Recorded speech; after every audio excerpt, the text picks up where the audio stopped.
It appears unlikely that Tyus Jones returns to the Washington Wizards.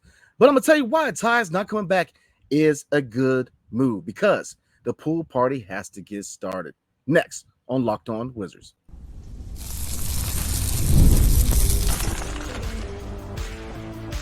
You are Locked On Wizards, your daily Washington Wizards podcast, part of the Locked On Podcast Network. Your team every day. What's up, everybody? It's your boy Brandon Scott again, and I appreciate you guys making Locked On Wizards your first listen every single day. We are free and available wherever you get your podcasts and on YouTube, part of the Locked On Podcast Network, your team every single day. And today's episode is brought to you by FanDuel. Make every moment more as the playoffs wind down. The sports stop sporting like we want them to. But this summer, FanDuel is hooking up all customers with a boost or a bonus daily. That's right. There's something for everyone every single day all summer long. So visit FanDuel.com to get started. All right, everyone. There's a report that Tyus Jones, the likelihood of him coming back is nil. So what does that mean for the point guard position going forward? And Cory Kispert, is he a trade piece or a future piece? We're going to talk about that. So let's get into it. Let's tuck in like the British say. All right, Tyus Jones. Now, this is a report from Evan Siddery, who's an insider with ESPN. And quote unquote says Tyus Jones, the top available free agent point guard, is highly unlikely to return to the Wizards.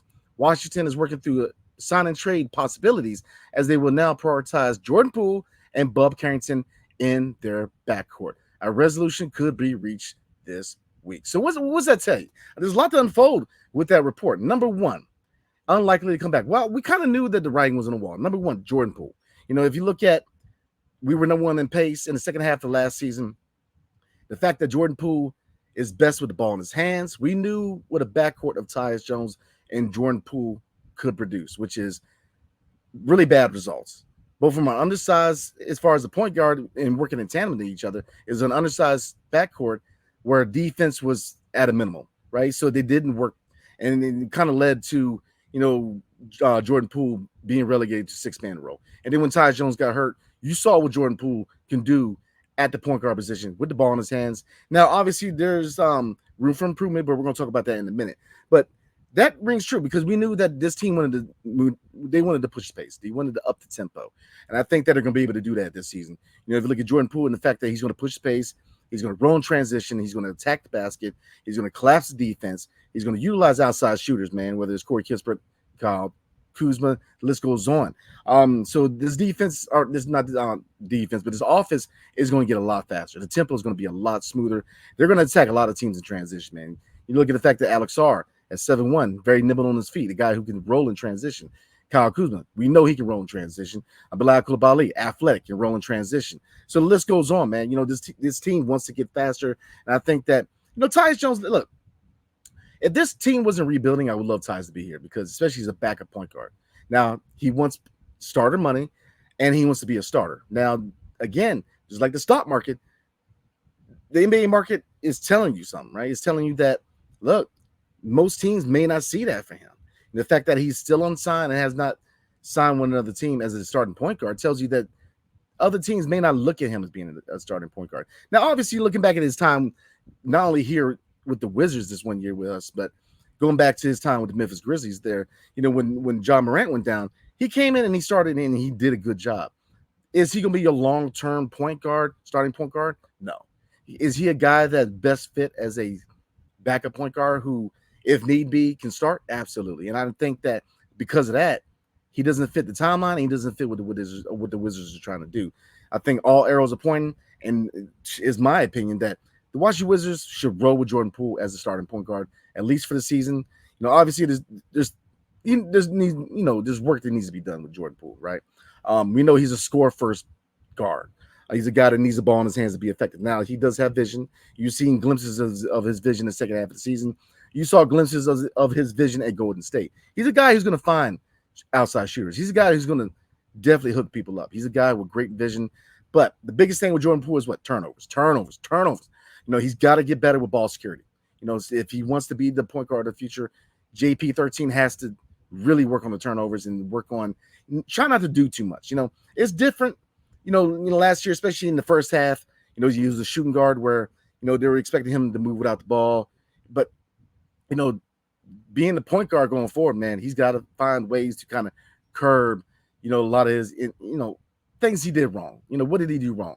Not utilizing the shot clock, shooting 3-point shots in transition, not utilizing the shot clock, shooting low percentage shots. He definitely has to shoot a lot more high percentage shots, work on his efficiency. Definitely wanted his first option to be getting other people involved as opposed to scoring every time.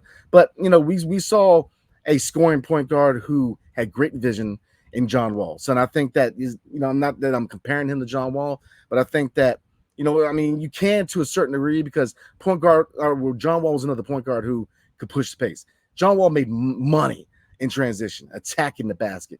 He's the big reason why Otto Porter and Bradley Beal got paid, because his ability to attack the basket with his speed, using that fast first step to attack defenses, man, and then flip the ball out for Otto Porter to Bradley Beal. The list goes on. So I see that with Jordan Poole. And I see that more so than John Wall because, look, let's be honest here. Jordan Poole's shot's better than John Wall's. Now, that was the only knock against John Wall, which was, his mid-range and his three-point shot just wasn't where you wanted to be on a consistent basis. And if you look at Jordan Poole, three-point shot ain't a problem. Now, at times, again, does he shoot low percentage shots? Yeah, absolutely. Does he rush his shot? Yes.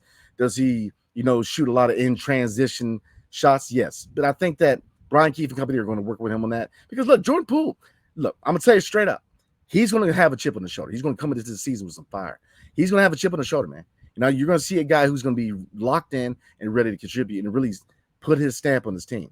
Obviously we talk a lot about Bilal and Alex Sarr being that 1-2 punch, that young tandem to build around for the future, and for good reason, because they're the future. Alex Sarr and Bilal Coulibaly are the foundation. They're the future. But Jordan Poole is a very intriguing piece because I think he's going to come into the season with some fire. He's going to be locked in. He's going to be focused. And I'm saying right now, you're going to see a great production out of the point guard position with Jordan Poole. So getting back to Tyus Jones, man, because I kind of rambled about my man JP13. Tyus Jones, again, if this was not a rebuilding team, I would love him here. But the fact of the matter is he doesn't fit the timeline anymore. The priority goes to Bub Carrington's, which goes to the second point of the statement, which is they're looking to prioritize Jordan Poole and Bub Carrington in their backcourt.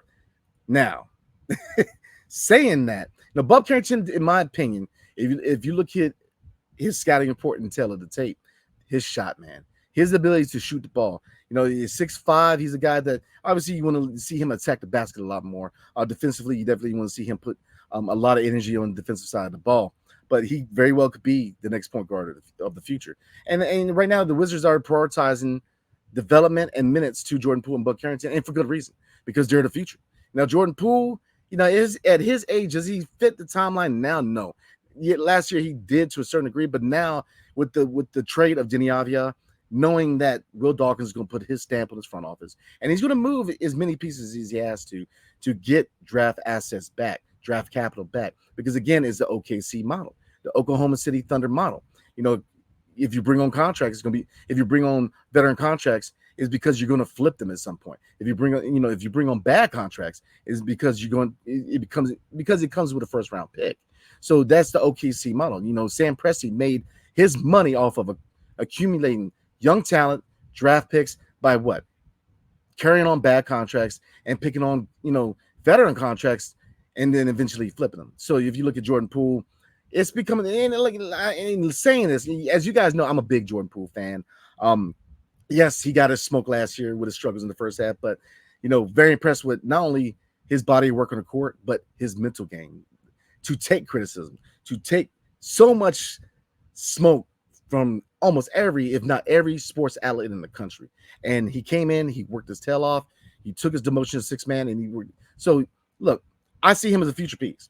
Now, it differs, and obviously you see with the Denny trade, look, it's becoming more and more likely that it's the Bilal Coulibaly and Alex Sarr show. So, it's shifting more and more to Jordan Poole, the Wizards and Jordan Poole himself bringing his trade value up and eventually getting moved at some point, because I think that, with him, I think he's going to come into the season on fire, man. So getting back to Tyus Jones just doesn't fit anymore. And like I said, thank you for your service. I think that I definitely want to see him, definitely be successful somewhere else. But I think that right now Jordan Poole is the answer at point guard, and Bub Carrington is the long-term answer at point guard. And I think that even if you add, Jared Butler on the second unit, Malcolm Brogdon, there's not space here for him. And so, is the door completely closed? I'm gonna say no. There's still a chance they can bring him back, but you know, I'm looking at this report. I'm willing to kind of go with this report. I think that the ship is sailed. I think he's on his way out. I think priority is and should to go to Jordan Poole and Bub Carrington. So Cory Kispert, is he a trade piece or is he a future piece? Because everybody needs a shooter. We're going to talk about that. But before we do, tonight's episode is brought to you by BetterHelp. So as you guys know, I am a big catalyst of talking to a therapist, talking to somebody else. Therapy, right? Taboo for a long time in America, man. Any association with counseling, people think there's something wrong with you. But here's the thing, something wrong with all of us, man. And we all need somebody to talk to from time to time. So look, if you're thinking about starting therapy, give BetterHelp a try. It's entirely online, designed to be convenient, flexible, and suited to your schedule, which those are 3 reasons why people don't get into counseling, right? Online gives you that autonomy, right? Without having to go to an office somewhere. Convenient, schedule wise, a good reason why you should definitely consider BetterHelp, man. So look, how do you start? Easy. Just fill out a brief questionnaire and get matched with a licensed therapist and switch therapists anytime for no additional charge. So look, stop comparing and start focusing with BetterHelp. Visit BetterHelp.com/LockedOnNBA today to get 10% off your first month. That's BetterHelp, HELP.com/LockedOnNBA. And for my military vets and active duty, Hotel Echo Lima Papa.com/LockedOnNBA. Are you watching Fox Sports or ESPN on your TV all day long? Have to turn on the volume with all that shouting? Make the switch to Locked On Sports today, a free 24/7 sports streaming channel program for your everyday to bring you the biggest stories without all the screaming, y'all. Locked On Sports today brings you the can't-miss analysis, opinions, and news, streaming 24/7 on YouTube or the free Amazon Fire TV channels app. Part of the Locked On Podcast Network, your team every single day. All right, let's get into Cory Kispert. Now, obviously, as you know, Cory Kispert is an inspiring contract. He is in a contract year. He is in year 4 of his rookie deal. So the Wizards have, right now, the time's ticking, and they are on the clock to sign him to an extension. So the question is Cory Kispert a future piece in DC? Or if you're looking at the market and moves like the Denny Avdia trade, is he going to be a trade commodity? Now, before the Denny trade, I would have told you easily he was going to be a future piece. Look at his age, his fit the timeline, the fact that he was drafted here, developed here. We don't sign many guys to a second contract. Otto Porter and Denny Avdia is it. So, and now Denny's moved. That tells you a little bit of what they're trying to do. And what they're trying to do is, by moving Denny Avdia, 2 things. Number one, he's putting a stamp on his front office, saying, this is my front office now. He's, Tommy, Denny Avdia was a Tommy Shepard draft pick. So we knew that, looking at Denny, looking at Cory Kispert, looking at Johnny Davis, Rui was already moved by Tommy, that the loyalty, the amount of rope given to him was going to be very minimal, man, because he went, and look, here's the thing. It's not just Will Dawkins. Every general manager does it, whether it's in basketball, whether it's in Major League Baseball, whether it's in the NFL, NHL, new GMs come in and they prioritize their own guys. Yes, was it hard to see Denny walk away? Yeah, absolutely, man. And anybody, there's obviously people that didn't like Denny, and there's obviously people that had no problem with it. And I don't have a problem with the trade per se. And I made it known. I'm not going to kick a dead horse, man, but it's just the sequence of it. Him being moved before veterans, but I understand the move, but I think it is an indication of what Will Dawkins is trying to do going forward, which is he's going to prioritize his guys, which is Bilal Coulibaly, Alex Hart, Bub Carrington, Kaishan George. They are the priority as far as development. And so, looking at Cory Kispert, I think he's going to be a trade candidate. I think his name has been linked to trade suitors. I think he's going to be moved. Now, when is he moved? I don't see him being moved before the season. Now, he very well could be. Now, what is the fit for Cory Kispert? Looking at a depth chart, looking at a potential rotation, he's probably going to start out on the second unit. Now, obviously, it's subject to what Brian Keefe and Will Dawkins really wants to do. But I'm pretty sure that he's going to start out on the second unit. Nothing against Cory Kispert, but, looking at him, Bilal, because think about it. All right, Jordan Poole's going to definitely start a point guard. Malcolm Brogdon's going to be 6 man. And really, that's cause for not concern, but how do you divvy up the minutes in the second unit in the point guard position? And who plays two guard between Malcolm Brogdon and Jared Butler? You know what I'm saying? And then you still have Bub Carrington. So, but looking at Cory Kispert, obviously he could probably start at the three in the second unit because you're looking at Patrick Baldwin Jr. starting the power forward position in the second unit, and Rashawn Holmes would be the center. So, Kispert, if they move on from him, it would be at the deadline, in my opinion, because obviously he's going to be an expiring deal. And if they don't re-sign him to a long-term deal, obviously that lets you know that he's going to be a tradable commodity. Now, if they sign him to a long-term deal, I would not be upset because he has shown that he can be that sniper that we need, a guy who could not only slash the basket, but he's going to drive to the basket. High basketball IQ, a guy who's starting to put the ball on the floor and become a creator for others. So he just kind of like Denny. He has gotten better every year. So I think that the next couple of weeks are going to tell you truly what the vision is of the front office for Cory Kispert. Is he going to be a trade piece or is he going to be a long-term piece? Because the thing is, if they sign him, then that kind of tells you, look, obviously he's a long-term piece. But looking at me, I'm looking at the market. I'm looking at moves made. If you move Denny, then chances are you're probably going to move Kispert because, Denny in itself, you don't move a 23-year-old that you develop. You saw him break out and you trade him. So, but again, they made that move. And why? Because Will Dawkins, look, put a stamp on his front office. He's going to prioritize his own guys, and he got max value out of Denny Avdia. He got us 2 first-round picks. So we'll see if he's able to get that for Kyle Kuzma, but I think that he definitely got good value for Denny Avdia, and Bub Carrington is going to future point guard. So looking at Cory Kispert, I'm actually leaning towards him being a trade piece, honestly. Now, it's not to say that they won't re-sign him, but like I said, looking at the moves, and if you move Denny, chances are you're probably going to move Kispert.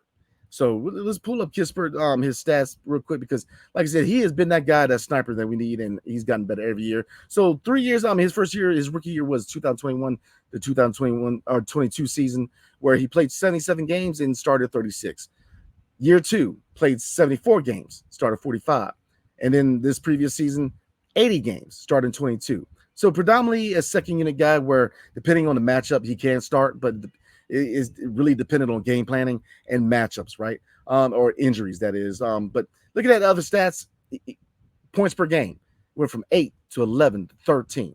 Looking at other stats like 3-point percentage. Now, his 3-point percentage did actually go down slightly this past season because it went from 35% to 42% to 38%. But look, he's that sniper. He's averaging around well above league average, in my opinion. And then field goal percentage, 45, 49, and then slightly to 48. He decreased slightly this past season. So he's a consistent offensive threat. Now, defensively, this past season, he didn't get a lot of kudos for the effort on the defensive end. Now, was he a lockdown guy? Nah, he was far from it. But he's a guy that showed a lot more energy on the defensive side of the ball, man. So, like I said, I'm leaning towards him being a trade candidate. I put the poll out there, and I know a lot of you guys see him as a guy who should be signed to an extension, and I agree. I'm definitely part of the crowd that thinks, look, if you can sign him to a team-friendly deal, kind of in the mode of Denny Avdia, and they very well could take the same route as Denny Avdia. They can still re-sign him to a team-friendly deal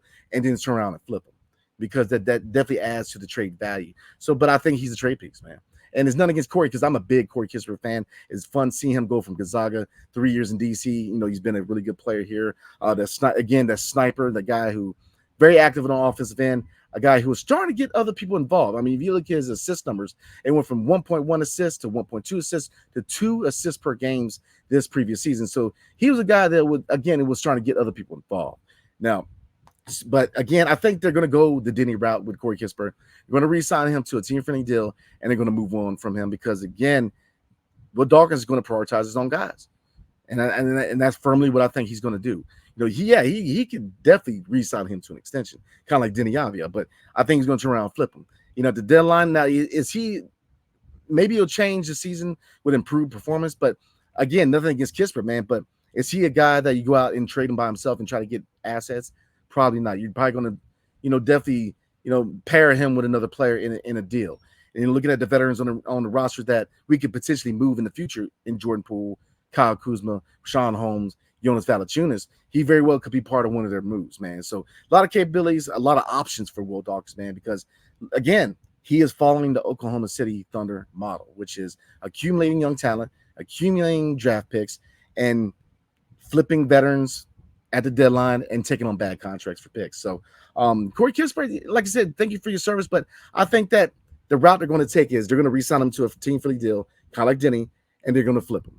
And I think that it may not be a bet. I think it could be a win-win for everybody. Like I said, I do want to see Cory Kispert in the Wizards uniform, but I like to see him get kind of a larger role in another team. Kind of like, if you look at Denny in Portland, he got a larger role. I think he fits well next to Shaedon Sharpe, Scoot Henderson. You got Jeremy Grant at the 4, you got DeAndre Ayton at the 5, and then you got Don McLean. So that he's definitely needed in Portland at the small forward position.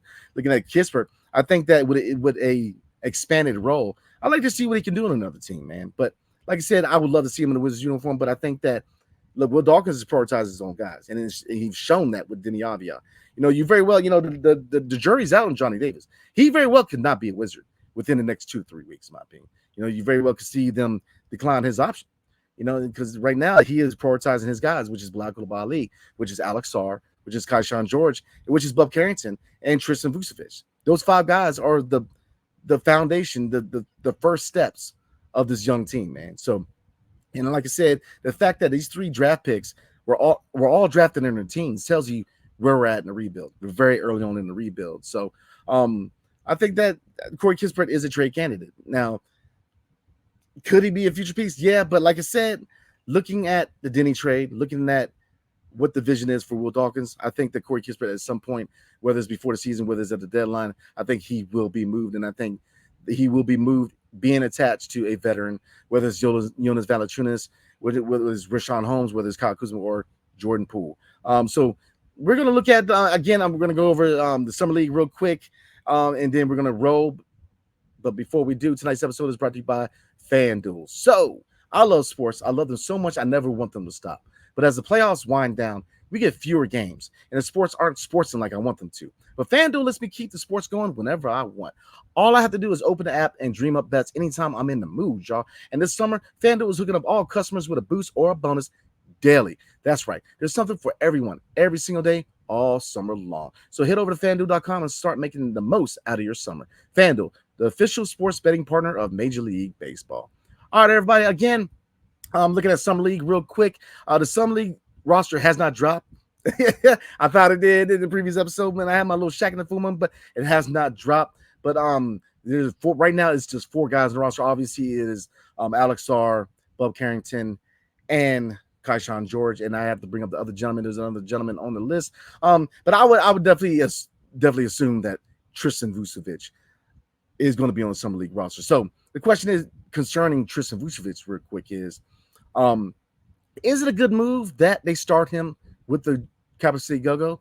And I'm going to say yes. I think that is a really good move for the Wizards because, again, if you look at what the situation is at the center position. Now, Alex Sarr wants to play a 4. Could he still play the 5? Yeah, at 7'1", 220. But right now he's looking at possibly being the power forward of the future. And so that's, that definitely switches Kyle Kuzma to the wing at the small forward. And that's really a good situation, maybe, because I think Kyle Kuzma is going to have a career season. I think he's going to eat on the wing, man. I think he's going to have a career season as far as points per game, in my opinion, man. And if he can definitely work on his efficiency issues and find ways to get other people better, then I think that he's going to have a career season, man, in my opinion. And you're going to see the guys around him definitely get better. So we all know what he can do. But getting back to Tristan Vucevic, before we do, we all know Kyle Kuzma can do, right? Which is he can score, but efficiency, find ways to get other people better is definitely what he's looking at. But looking at Tristan Vucevic, looking at the center position, Alex Sarr, power forward. Richaun Holmes is going to be the backup center, and Jonas Valanciunas is going to be your starter. So he is very minimal. He's going to get very many minutes anyway. So definitely give him starting minutes with a go-go, get his confidence up, develop him the right way, take your time and develop him.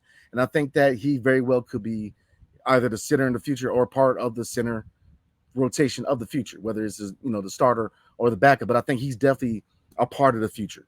And I think they're going to take their time with him because, yes, I love his performance in the second half of the last season. I think he came in and he played well, especially against teams like the Los Angeles Lakers, put up a good performance against him. He's a guy who showed relatively quickly that his offensive game is very polished. Now, defensively, you see rim protector potential, but lateral movement was slow and definitely something he needs to work on because guards were starting to attack him in the second half of last season and catch him off guard because, his lateral movement on defense needs work. But I think it's a really good deal that they start Tristan Vucevic with the capital City logo, as opposed to trying to hustle to 5 minutes with him at the center rotation. Because again, Rashawn Holmes is the backup right now, and your starter is Jonas Valanciunas. So I'm gonna say, yeah, you guys comment below. Let me know what you guys are thinking.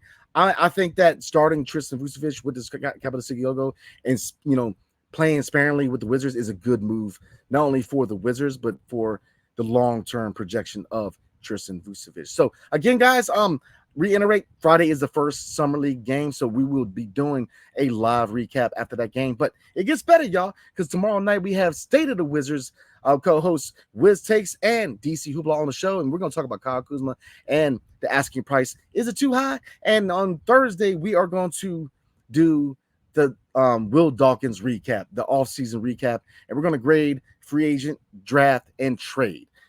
So we're going to do a recap of the offseason. Obviously, there's, future moves could happen, but I think the brunt of free agency is done. So we're going to look at that. And Friday, man, I already told you Friday. So again, Friday, we will be doing a recap of the Wizards versus Atlanta Hawks Summer League game. So we're going to go ahead and call it there. A lot to talk about tonight, man. Tyus Jones, it looks like he's on his way out. So Jordan Poole is the guy. Looks like the pool party has commenced in the nation's cap. And Cory Kispert, is he a trade piece or is he a future piece? You guys let me know in the comment section.